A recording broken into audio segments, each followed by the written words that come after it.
한번 소개한 적은 있는데요. 내 마음이 지옥일 때라는 책에 보면 이 김기택 씨가 쓴 멸치라는 시가 있습니다. 멸치로 시를 쓰는 것도 처음 봤어요. 멸치로 쓴 시가 굉장히 심오합니다. 내용을 조금만 읽어드릴게요. 지금 젓가락 끝에 깍두기처럼 딱딱하게 잡히는 이 멸치에는 바다가 있다.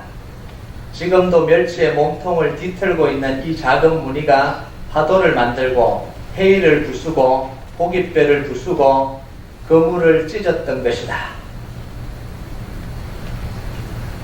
감동이 안 하는 무슨 내용인지 모르겠어요. 이 기름에 튀겨져서 반찬으로 접시에 올려있는 이 딱딱한 멸치를 집으면서 그 멸치를 보면서 저는 한 번도 바다를 생각해 본 적이 없거든요. 막 해일을 불러오고 막 그물을 찢고 뭐 배를 이런 걸 생각해 본 적이 없어요. 근데 그 멸치를 보면서 그런 걸 상상할 수 있다는 이 작가가 정말 대단한 거예요. 두 번째는 멸치가 그런 존재임을 저는 처음 알았어요. 막 해일을 불러오고 그물을 찢고 막 배를 부수고. 역시 멸치는 뼈대 있는 집안입니다. 이 책의 저자가요, 이 시를 해설을 하면서 사람이 이 직업하고 키와 상관관계가 있다는 이야기를 했습니다. 동일한 사람인데 그 사람의 직업을 다르게 소개를 하면 그 사람의 키를 추정하는 정도가 달라진대요. 사람들이 키를 다르게 본대요. 예를 들면 이런 거예요. 똑같은 사람을 학생으로 소개할 때랑 시간 강사라고 소개할 때랑 교수라고 소개할 때 사람들이 느끼는 그 사람 키가 달라진대요. 누구 키가 제일 크겠습니까? 네, 교수라고 소개할 때 가장 크게 느낀대요. 이게 뭐냐면 선입견이잖아요. 그 사람이 가지고 있는, 우리가 가지고 있는 선입견을 이야기를 해요. 우리가 특정 사건을 바라볼 때도 이 선입견이 존재합니다. 어떤 문제가 터졌을 때 지금 당장 조치를 취하지 않으면 큰일 날 것처럼 안절부절 못하는 사람이 있는 반면에요. 똑같은 사건을 보면 똑같은 문제를 보면서 더 여유를 가지고 더 천천히 해야 된다라고 생각하는 사람이 있어요. 똑같은 일을 겪으면서 이제 망했다라고 생각하는 사람이 있는 반면에 이제가 진짜 그 속에서 기회를 발견했다 이렇게 이야기하는 사람이 있다라는 거예요. 마치 가나안 땅을 정탐하고 돌아온 이 12명의 정탐꾼 같은 현상들이 일어나는 거예요. 10명의 반응과 2명의 반응이 완전히 달라진 거예요. 여러분 이건요, 지금까지 우리가 경험한 게 뭐였냐에 따라서 달라지는 거예요. 우리가 뭘 경험했냐, 우리 인생 속에서 뭘 경험했냐, 지금 내가 뭘 소유하고 있느냐에 따라서 달라지는 반응이에요. 사람들은요, 똑같은 걸 봐도 똑같은 게 보이지 않습니다. 아는 만큼 보이는 거예요. 가진 만큼 보입니다. 바로 앞에 똑같은 게 있는데 똑같이 안 보인다니까요. 자기가 아는 만큼 그게 보이고요, 자기가 가진 만큼 보입니다. 여러분, 딸을 가진 부모가 바라보는 세상과 아들을 가진 부모가 바라보는 세상이 달라요. 똑같은 세상이 아닙니다. 딸 하나 있는 이 부모가 바라보는 거하고요, 아들 한 4명 있는 부모가 바라보는 게 다릅니다. 이게 세상이 달라요. 여러분, 여호수아와 갈렙이 가진 이 믿음의 경험과 하나님에 대한 신뢰가 10명이 가지고 있었던 것과는 완전히 달랐다는 거예요. 그러니까 똑같은 걸 보는데도 다르게 보일 수밖에 없는 거예요. 오늘 15절, 본문 15절을 보면요, 주 여호와 이스라엘의 거룩하신 이가 이같이 말씀하시되 너희가 돌이켜 조용히 있어야 구원을 얻을 것이요 잠잠하고 신뢰하여야 힘을 얻을 것이거늘 너희가 원하지 아니하고. 위기를 당한 이스라엘 백성들에게 하나님 뭐라고 이야기하냐면 조용히 있으라고 이야기를 하는 거예요. 잠잠하게 있으라고 이야기를 합니다. 오늘 말씀은요, 사건의 배경이 있습니다. 그냥 나온 이야기가 아니고 아수르가 대군을 동원해서 아람과 북왕국 이스라엘의 연합군을 패배시켜 버렸습니다. 당하지 않으려고 아람과 이 북왕국이 연합군을 구성해서 이 아수르랑 싸웠는데 군사력이 부족하잖아요. 모자라잖아요. 그러니까 패배를 당해버렸어요. 그 결과가 뭐냐면 이 북왕국 이스라엘이 완전히 망해버렸습니다. 북왕국 이스라엘이 사라져버린 거예요. 다 포로로 끌려가 버린 거예요. 자, 그런데 이 아수르는 전쟁이 끝났으면 자기 나라로 돌아가야 되는데 그 칼날 끝을 어디로 겨누고 있냐면 남왕국 이스라엘을 향해서 그 칼날 끝을 겨누고 지금 예루살렘을 함락하려고 군대를 몰고 예루살렘으로 지금 오고 있다는 거예요. 예루살렘을 포위해서 다 무너뜨려 버리겠다라는 거예요. 남왕국 유다는요, 제가 처음에 설교했지만 철석같이 아수르를 믿었습니다. 왜요? 동맹국이거든요. 동맹을 맺은 나라를 공격하지 않을 거라고 철석같이 믿었는데 이 아수르가 그 믿음을 배신하고는 그 칼날 것을 이제 예루살렘을 향해서 이제 공격해오는 거예요. 자기들을 공격해오니까 백성들이 정신을 못 차리는 거예요. 이 군대를 우리가 어떻게 막아낼 수 있겠냐라는 거예요. 남왕국 유다는요, 이제 거대한 아수르의 발 아래 짓밟힐 겁니다. 북왕국 이스라엘처럼 이제 망할 거예요. 언제 이 예루살렘 성이 포위당해서 무너질지 모른다고 생각하는 거예요. 두려운 거예요. 이때 유다에 있는 이 고위 공무원들이, 고위 관리들이 혼비백산에서 저마다 대책을 마련합니다. 왕에게 요책을 이야기를 합니다. 그 첫 번째가 뭐냐면 지극히 현실적인 방법이에요. 빨리 이집트에 사신을 보내서 군대를 요청합시다. 그래서 이집트 군대를 데리고 와서 이 아수르 군대를 쫓아버립시다. 그러니까 이 남왕국 유다는요, 이미 보냈어요. 이미 사신을 보내서 나귀에다가 엄청난 재물을 싣고 이집트로 보냈습니다. 그게 오늘 읽지 않았는데 6절에 나오는 말씀이에요. 자, 두 번째는 뭐냐면 두려움 때문에 오는 말. 너무 두려우니까요. 뭐 하자고 이야기합니까? 16절에 보면 도망가자라고 이야기합니다. 이것도 저것도 필요 없고 일단 도망치자는 거예요. 도망치고 보자는 거예요. 손자병법의 마지막 36개가 뭐죠? 주랭랑입니다. 36개가 뭐냐면 도망가는 것을 상책으로 삼는다. 안 되면 도망가는 게 상책이다. 예. 그러니까 이게 무조건 도망가자는 거예요. 살려고 도망가자는 거예요. 말을 타고 도망가자는 거예요.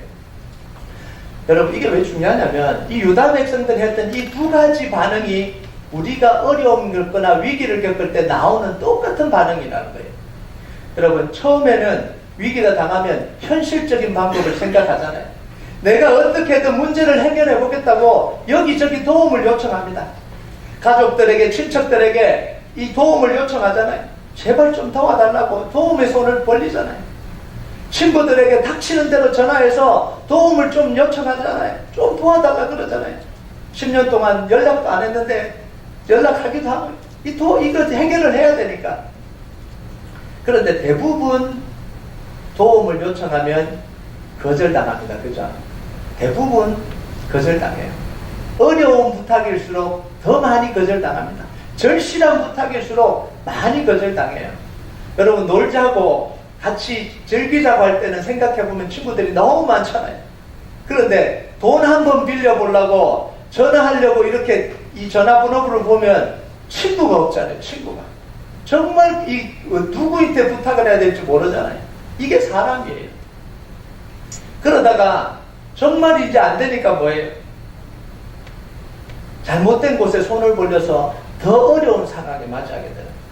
어떤 사람은 사체에 손을 대기도 하고 더 빌려줄 사람이 없으니까. 그러면서 더 힘든 데로, 더 힘든 곳으로 가는 거예요.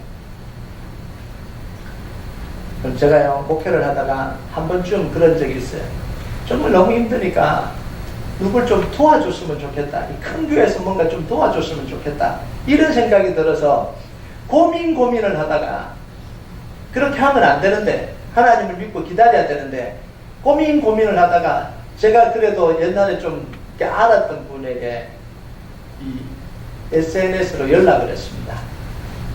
목사님, 제가 우리 교회 상황을 좀 나눠도 되겠습니까? 나누래요. 우리 교회가 이렇게 한데 도와주실 수 있습니까? 그러고 난 뒤에요, 관계가 좀 이상해졌어요. 그래서 제가요, 그거 하고 난 뒤에 제 발등을 찍었습니다. 내가 왜 이렇게 갖고. 이게 우리의 모습, 이게 사람의 모습이에요. 그 전까지는 막 기도해준다, 막 이렇게 하다가 그 이야기를 하고 난 뒤부터는 이게 뭐 말이 안 되는 거예요. 지금까지 별로 연락을 안 합니다. 이게 우리 마음 속에 있다고요. 그런 걸 우리가 경험하고 살아간다고요. 그 뒤부터는요, 절대로 사람에게 이렇게 안 했어요. 정말 절실해도요, 하나님이 기다리라고 하면 그냥 기다렸어요. 왜냐하면 그 경험을 하고 났는데, 내가 정말 진짜 일주일을 가슴을 쳤습니다. 일주일. 내가 미쳤나봐, 정말. 왜 이랬을까? 이런 생각이 정말 너무 괴롭더라고요. 사람을 잃어버렸구나. 이런 생각이 들기도 하고요. 목회를 하면서 제일 힘들었던 적이 또 한 번 있는데, 그게 뭐냐면, 도움이 필요할 때 성도들이 미리 이야기를 해주면 좋은데, 미리 이야기를 안 합니다. 미리 이야기한다고 해서 제가 뭐 어떻게 해결할 방법은 없습니다. 근데 이제 특히 학생들 같은 경우는 유학 와서 학비가 없어서 이제 학교를 그만둬야 되는 그런 상황들이 생기기도 해요. 그럼 미리 이야기를 하면 같이 기도해주고 장학금이라도 소개해줄 텐데, 다 끝나고 나서, 한 사람이 그런 적이 있어요. 다 끝나고 나서 이 돈이 있어도 등록이 안 되는 그런 상황에 찾아온 거예요. 그 도와주고 싶어도 도와줄 수가 없는 거예요. 어떻게 해줄 방법이 없는 거예요. 이런 상황들이 우리 속에서 이제 생기는 거예요. 그래서 미리 이야기를 해야 같이 기도도 하고 같이 좀 어떻게 방법이라도 찾을 텐데, 다 끝나고 난 뒤에 오니까, 그래서 이제 한국으로 한번 돌아간 친구가 있는데요, 참 마음이 아프더라고요. 그걸 보면서. 이 두 번째는요, 이 감당할 수 없는 상황이 되면 도망쳐버립니다. 우리 속에 그런 마음이 있는, 도망치워버리고 싶은 마음이 생기는 거예요. 사람들이 찾지 못하게 잠적해버리는 경우도 있고요. 정말 이렇게 하면 안 되는데 자기 스스로 목숨을 끊어버리는 사람도 있어요. 도저히 이게 감당이 안 되니까 도망쳐버리고 싶은 거예요. 그럼 이 두 가지 모두가 제대로 된 해결책이 아니라는 거예요. 이런 다급한 상황 속에서 하나님이 이스라엘 백성들에게 주신 해결책이 뭐예요? 조용히 있어야 구원을 얻고 잠잠하고 신뢰하여야 힘을 얻을 것이다. 한마디로 뭐예요? 조용하고 좀 잠잠하게 있으라는 거예요. 여러분, 이 처방은 현실과 너무 다르잖아요. 지금 가만히 있을 수 없는 상황이잖아요. 잠잠히 있으면 지금 다 죽는 상황 아닙니까? 가만히 있다가 그냥 망할 것 같은 상황 아닙니까? 뭐라도 해야 되는 상황인데 잠잠하라는 거예요. 조용하라는 거예요. 여러분, 왜 하나님이 다급한 이런 상황에서 이스라엘 백성들에게 조용하라, 잠잠하라, 왜 이 이야기를 하실까요? 하나님이 해결하시려고 그러시는 거예요. 내가 해결할 테니까 너 좀 잠잠하게 있으라는 거예요. 그럼 제가요, 이 딸을 하나 키우잖아요. 딸이 이제 이 지우가 뭘 해갖고 자기가 잘 못해요. 사고를 쳐놔요. 그러면서 막, 아빠 어떡해? 막. 그럼 자기가 막 하려고 그래요. 막 안절부절 못해요. 그럼 제가 뭐라 그러는 줄 아십니까? 가만 좀 있어라. 가만 좀 있으라고. 내가 할 테니까 가만히 좀 있으라고. 하면 할수록 자꾸 어지럽히잖아요. 하면 할수록 더 사고 치잖아요. 그러니까 제발 좀 가만히 있으라는 거예요. 제발 내가 할 테니까 좀 가만히 있으라는 거예요. 내가 해결할 테니까 가만히 있으라는 거예요. 하나님의 마음이 바로 이겁니다. 여러분 18절을 볼까요? 18절 한번 읽어봅시다. 시작. 그러나 여호와께서 기다리시나니 이는 너희에게 은혜를 베풀려 하시며 일어나시리니 이는 너희를 긍휼히 여기려 하심이라. 대저 여호와는 정의의 하나님이시라. 그를 기다리는 자마다 복이 있도다. 하나님이 우리로 하여금 잠잠하고 기다리라고 하는 이유가 뭐예요? 우리를 불쌍히 여기시고 긍휼히 여기시고 은혜를 베풀려고 하시는 거예요. 이게 하나님의 마음이에요. 하나님이 뭐 하시겠다고요? 직접 일어나시겠다고 이야기합니다. 이게 놀라운 표현이에요. 일어나시리니 하나님이 일어나시겠다고 하는 거예요. 하나님이 일어나셔서 그 문제에 간섭하시고 직접 일하시겠다라는 거예요. 그러니까 좀 제발 좀 잠잠히 있으라는 거예요. 제발 좀 기다리라는 거예요. 여러분, 하나님이 문제 해결하는 방식은요, 임시방편적으로 해결하지 않습니다. 근본적으로 해결하십니다. 하나님은 그렇게 일하시는 거예요. 우리는 대충 때우고 임시방편으로 일하지만 하나님이 일하실 때는 뿌리를 치료하시는 거예요. 근본을 치료하시는 거예요. 여러분, 큰 문제일수록 오래 기다려야 되잖아요. 감기 걸리고, 감기도 아니죠. 열나고 이게 머리가 아프면 그냥 타이레놀 하나 먹으면 되잖아요. 그냥 먹어버리면 됩니다. 의사하고 상의할 필요도 없어요. 그냥 먹고 이불 뒤집어서 좀 자면 됩니다. 그러면 되잖아요. 그런데 암이나 큰 병을 수술하려면 어떻게 해야 됩니까? 기다려야 되잖아요. 빨리 할 수 없잖아요. 검사도 해야 되고 원인도 찾아야 되고 체력도 준비해야 되잖아요. 심각한 문제일수록 더 기다려야 되잖아요. 여러분, 우리 인생의 문제가 왜 더 심각해집니까? 참지 못하고 기다리지 못해서 자꾸 심각해지는 거잖아요. 여러분, 빨리 행동해서 문제가 생기잖아요. 여러분, 늦게 해서 문제가 생기는 경우는 거의 없어요. 좀 답답할 뿐이지. 다른 사람이 좀 답답할 뿐이죠. 늦게 해서 뭐 문제를 생기는 것보다요, 빨리 해서 문제가 생기는 경우가 훨씬 더 많습니다. 빨리 말해버리고요, 빨리 화내버리고요, 빨리 포기해버리고. 이게 사람 3대 빨리예요. 빨리 말해버리고, 빨리 화내버리고, 빨리 포기해버리는 거예요.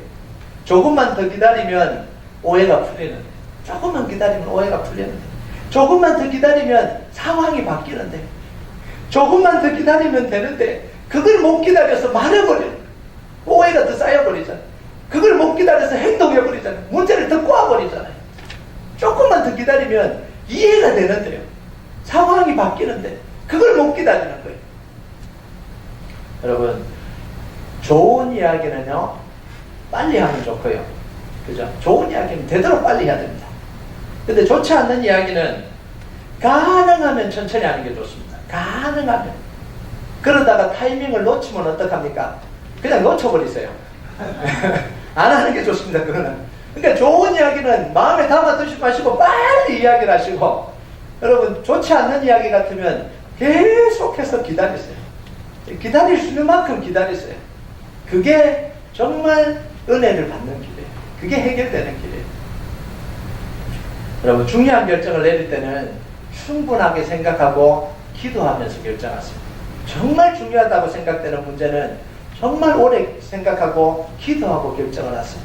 가장 하지 말아야 될 게 뭐냐면 두려움에 쫓겨서 결정하는 거예요. 급해서 두려움에 쫓겨서 어쩔 수 없어서 결정내는 거예요. 내 인생이 정말 중요한데요, 두려움에 막 쫓겨서 그 결정을 내리면 우리 인생이 어떻게 되겠어요? 어쩔 수 없이 결정을 내리면 우리 인생이 어떻게 되겠냐고요. 여러분, 사울왕은 사무엘이 오기를 기다리다가 두려움 때문에 더 이상 못 기다리고 결정을 내려버리잖아요. 보니까 블레셋 군대가 이 맞은편에 이 진을 치고 있는데 7일을 기다리라 그랬는데, 사무엘이 올 때까지 기다리라 그랬는데, 보고 있으니까 막 이 군대가 모집하고요, 곧 공격해 올 것 같은 거예요. 곧 들이닥칠 것 같은 거예요. 그러니까 그 두려움 때문에 결정을 확 내려버립니다. 자기가 드리지 말아야 될 제사를 확 드려버립니다. 제사가 끝나자마자 사무엘이 와요. 조금만 더 기다리면 되는데 그걸 못 기다린 거예요. 그런데 중요한 게 뭔지 아세요? 블레셋 군대가 쳐들어왔습니까? 안 쳐들어왔어요.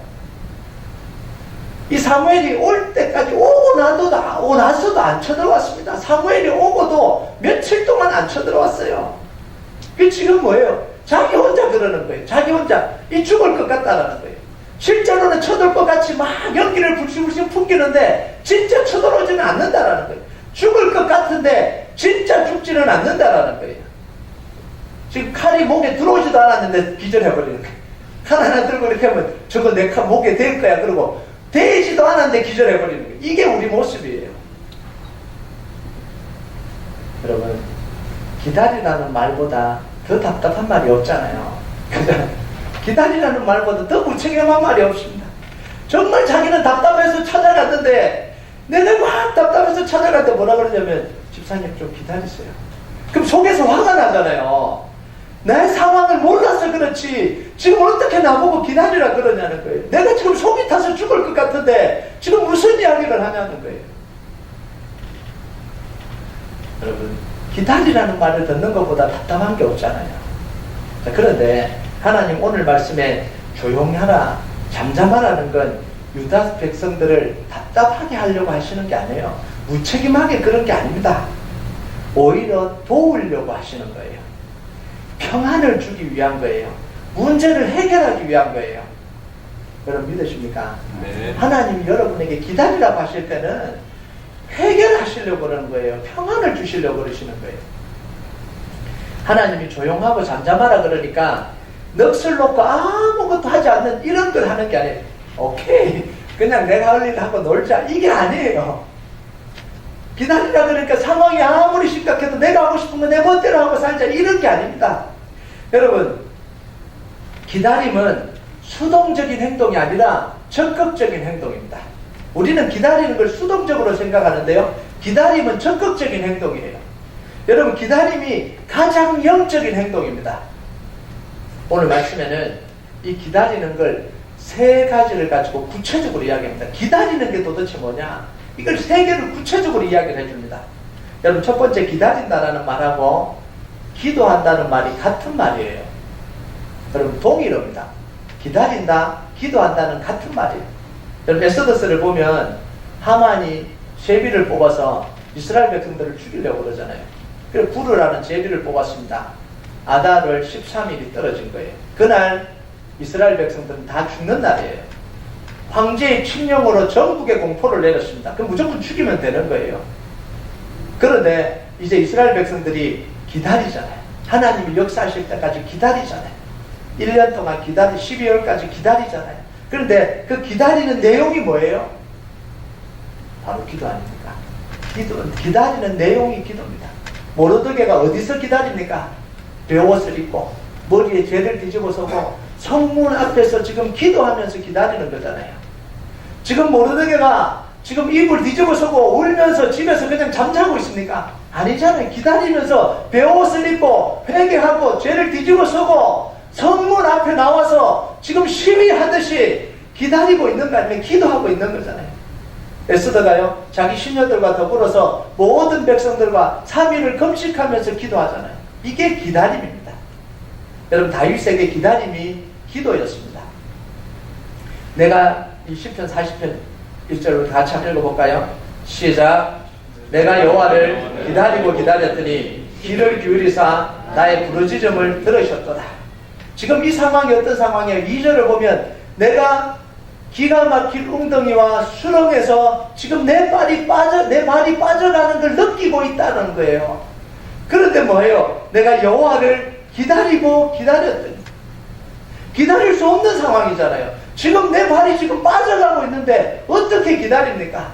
그런데 기다리고 기다렸더니 하나님이 반석 위에 내 발을 올려놓게 하셨다는 거예요.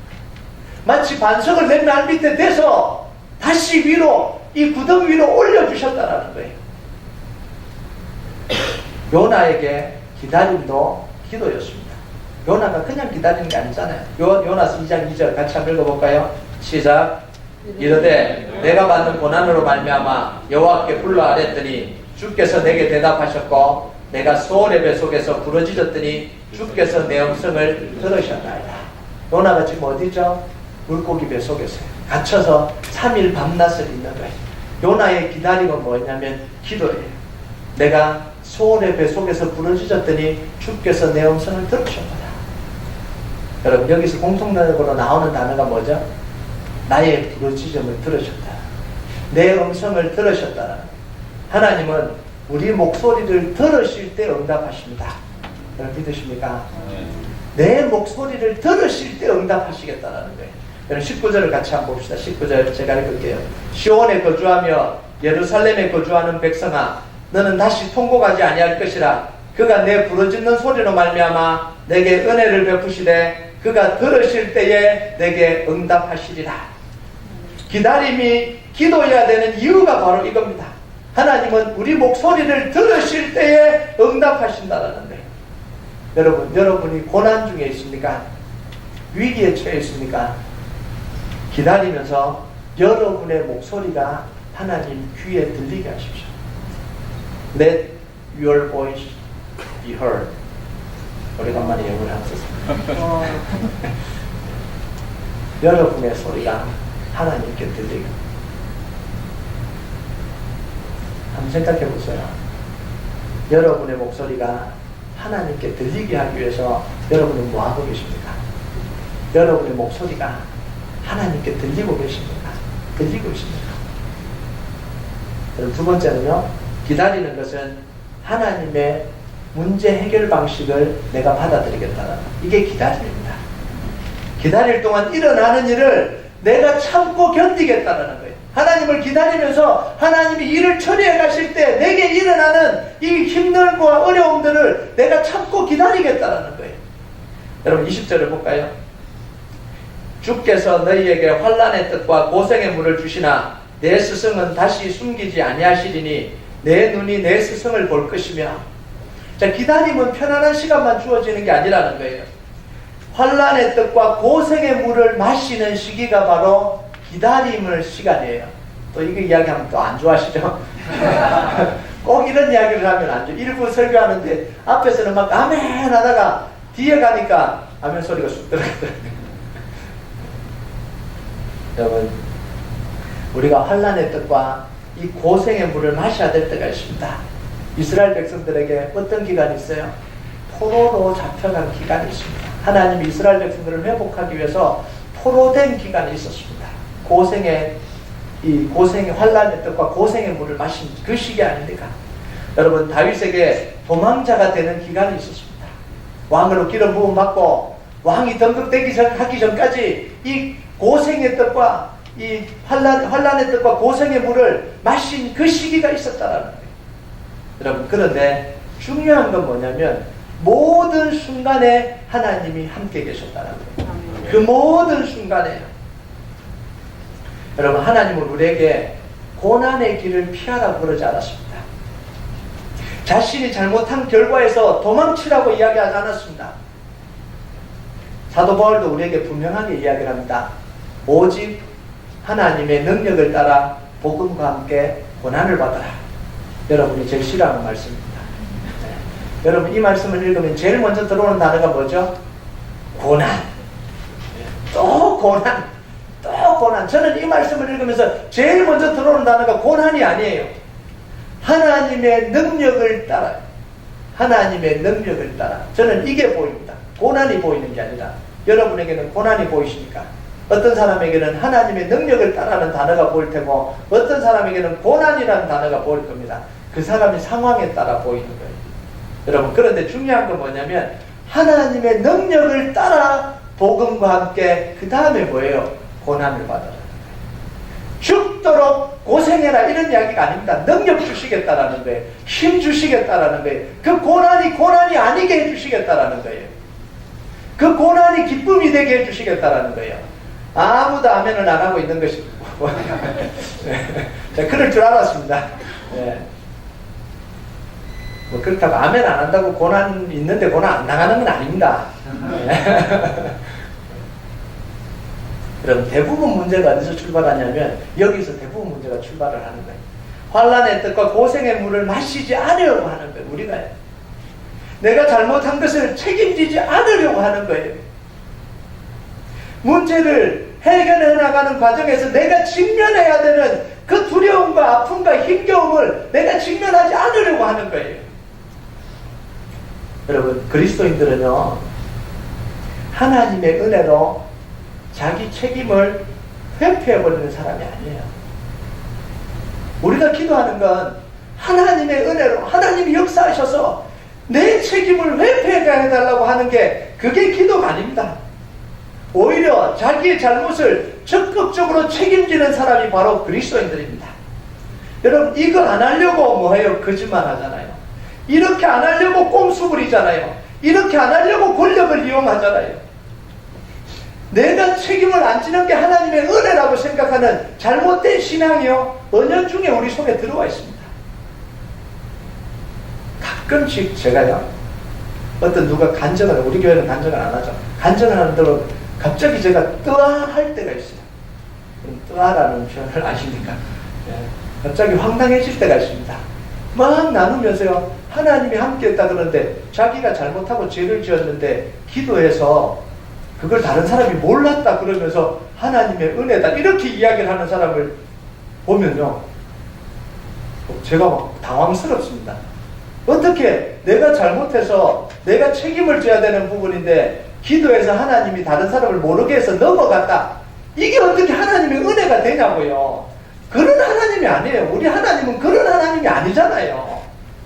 오히려 그걸 책임지게 하는 하나님이잖아요. 그걸 감당하게 하는 하나님 아닙니까? 우리 오늘날 기독교가 이런 식으로 흘러버리니까 기독교가 욕을 먹기 시작하는 거예요. 책임지지 않는, 기도해서 자기 문제를 회피해버리는, 자기가 담당하지 않는 걸 은혜라고 말해버리는 이 기교한 이 이상한 종교가 기독교가 되어버리는 이런 현실 속에 살아가는 거예요. 여러분, 정말 은혜는 뭐냐면 하나님 내가 책임지게 해주십시오라고 기도하는 게 은혜입니다. 내가 책임지는 게 은혜예요. 여러분, 정말 살아가다가요, 경험해보면 알겠지만 내가 잘못한 걸 회피하는 것보다 책임질 수 있는 게 은혜입니다. 그게 하나님 우리에게 주신 정말 큰 은혜예요. 세 번째, 기다리는 건 하나님의 음성을 듣는 겁니다. 기다리는.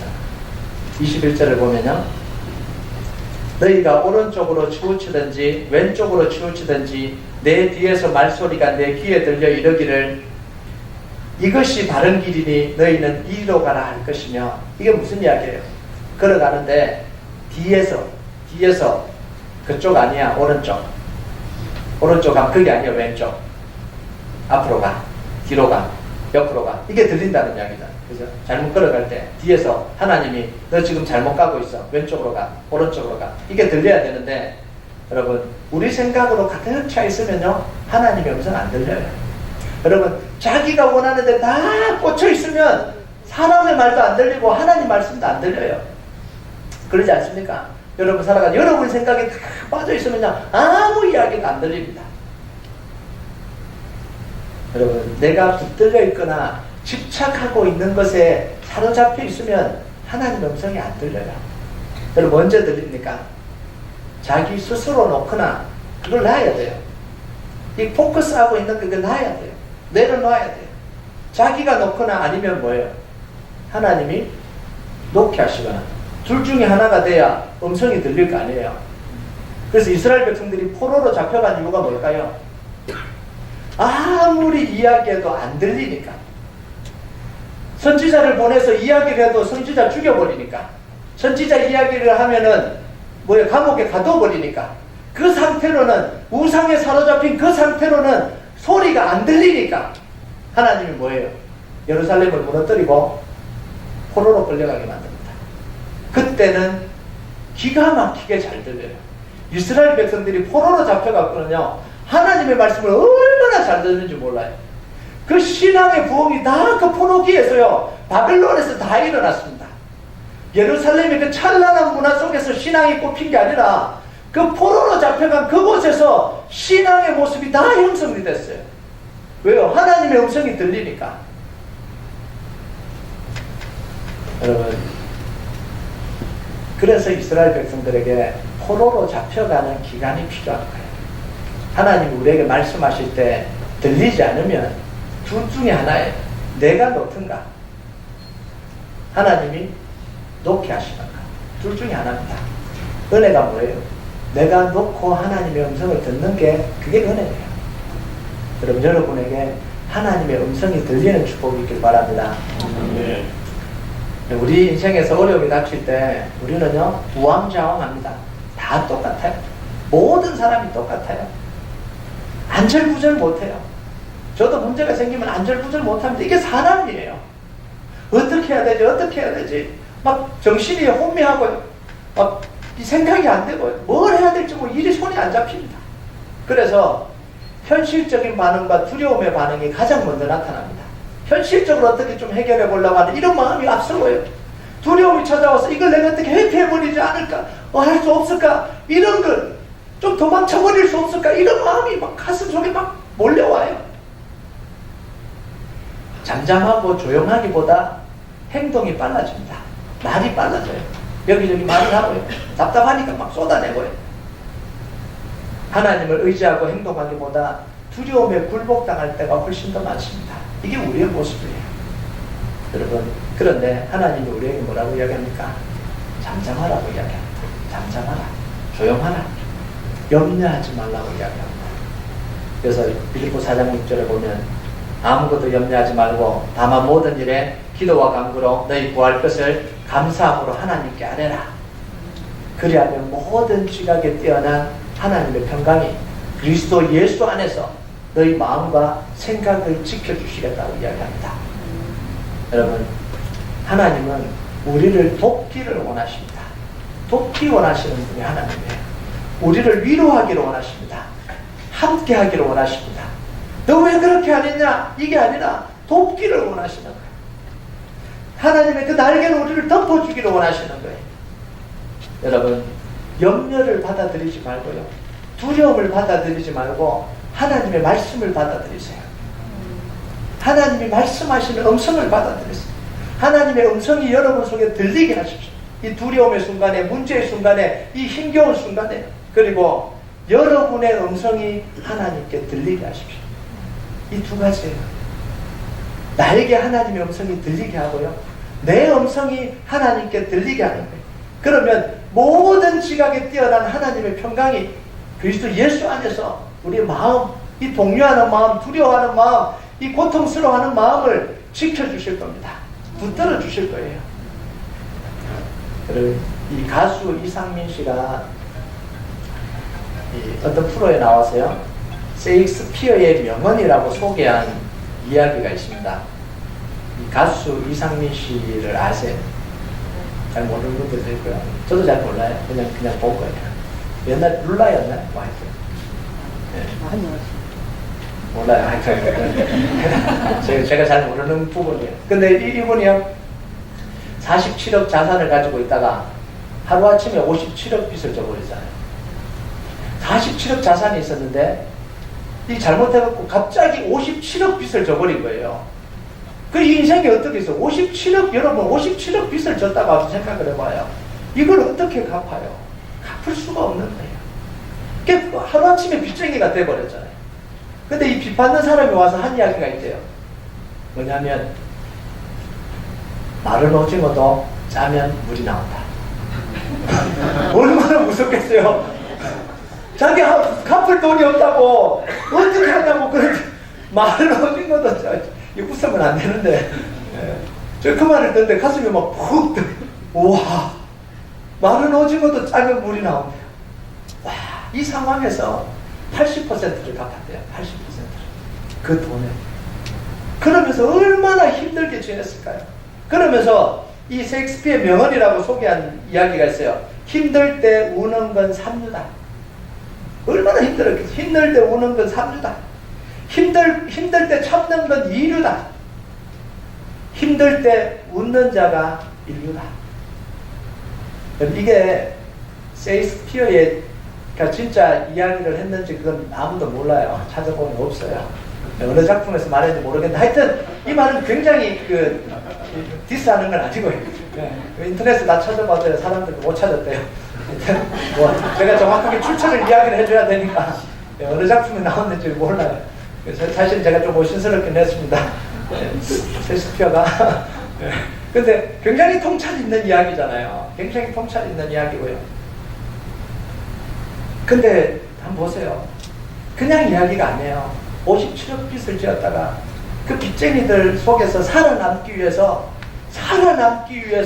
발부둥천 흔적이 이 세 문장이에요. 힘들 때 우는 것, 힘들다고 우는 건 삼류다. 힘들 때 그래도 참고 버티는 건 이건 이류다. 힘들 때 웃는 게 인류다. 근데 웃는 게 그게 웃는 걸까요? 그냥 하하, 이거 웃는 게 웃는 걸까요? 그런 것들을 극복해내면서 자기를 다독거리고 다시 이제 살아야 되겠다 결단하는 그런 거잖아요. 그래서 오늘 결론을 제가 비슷하게 결론을 내립니다. 고통은 우는 것으로 해결되지 않습니다. 참는 것으로도 해결되지 않습니다. 잠잠히, 그리고 하나님께 나아가 나의 음성을 하나님께 들리게 하고 하나님의 음성을 들을 때에 우리의 고통의 문제가 이겨집니다. 여러분, 오늘도요, 하나님 주신 위로 평강이 날개로 덮어주시는 은혜가 여러분과 함께하길 주님 여러분을 축복합니다. 오늘 이 찬양을 준비하면서요, 아니 설교를 준비하면서 기억났던 찬양이 바로 이 찬양이에요. 주 품에 품으소서, 능력의 팔로 나를 덮어소서, 거친 파도 날 향해 와도 주와 함께 날아오르니 폭풍 가운데 나의 영혼 잠잠하게 주를 보냐. 하나님이 여러분의 날개로 덮어주기를 원합니다. 소망합니다. 아픔과 힘겨움과 어려움과 막막함들이 있는 여러분의 그 삶 속에 하나님이 이 은혜의 날개로 덮어주시기를 바랍니다. 우리가 그 마음으로 이 찬양을 하나님 앞에 올려드렸으면 좋겠습니다.